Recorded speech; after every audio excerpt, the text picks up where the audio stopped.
കാലിന്റെ സ്പർശനം നഷ്ടമായി, കിഡ്നിക്കും കുഴപ്പം, രണ്ടാൾക്കും ഒരേ അസുഖം. ആരോഗ്യാവസ്ഥയെക്കുറിച്ച് സായികുമാറും ബിന്ദു പണിക്കരും. മലയാളികൾക്ക് ഏറെ പ്രിയങ്കരായ താരദമ്പതിമാരാണ് സായികുമാറും ബിന്ദു പണിക്കരും. ഇരുവരുടെയും രണ്ടാം വിവാഹമായിരുന്നു. ആദ്യ ഭർത്താവ് മരിച്ച ശേഷം സിംഗിൾ മദറായി ജീവിക്കുകയായിരുന്നു നടി ബിന്ദു പണിക്കർ. ഈ സമയത്താണ് ഭാര്യയുമായി പിരിഞ്ഞ സായികുമാറുമായി അടുപ്പത്തിലാവുന്നത്. ശേഷം ഇരുവരും വിവാഹിതരാകുകയും ഒരുമിച്ച് ജീവിക്കാൻ തീരുമാനിക്കുകയായിരുന്നു.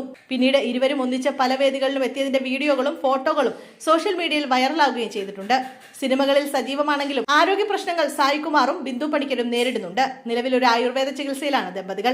ഈ അവസരത്തിൽ തങ്ങളുടെ അസുഖവിവരം എന്താണെന്ന് പറയുകയാണ് സായികുമാറും ബിന്ദു പണിക്കരും.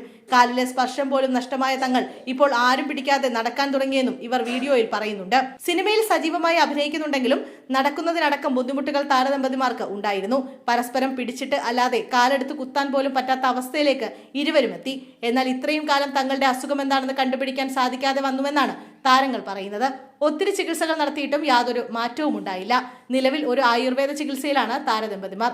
അവിടെ നിന്നും അത്ഭുതകരമായ മാറ്റം ഉണ്ടായതിനെ പറ്റിയാണ് അവർ പറയുന്നത്. കാലിലെ സ്പർശനം പോലും നഷ്ടപ്പെട്ട അവസ്ഥയിലേക്ക് എത്തിയ സായികുമാറും ബിന്ദു പണിക്കരും ഇപ്പോൾ ആരും പിടിക്കാതെ നടക്കാൻ തുടങ്ങിയതും വീഡിയോയിൽ ഉൾപ്പെടുത്തിയിട്ടുണ്ട്.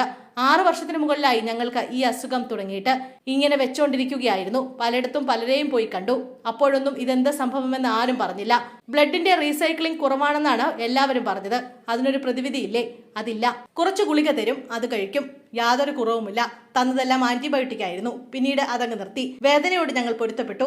ഞങ്ങൾ കൈപിടിച്ചായിരുന്നു നടന്നുകൊണ്ടിരുന്നത്. ആദ്യമൊക്കെ വിടുമായിരുന്നു. പിന്നീട് കൈ പിടിക്കാതെ നടക്കാൻ പറ്റാതെയായി. ഇപ്പോൾ ഒരുപാട് വ്യത്യാസം വന്നു. അത് പറയാതിരിക്കാൻ വയ്യ എന്നും അദ്ദേഹം കൂട്ടിച്ചേർത്തു.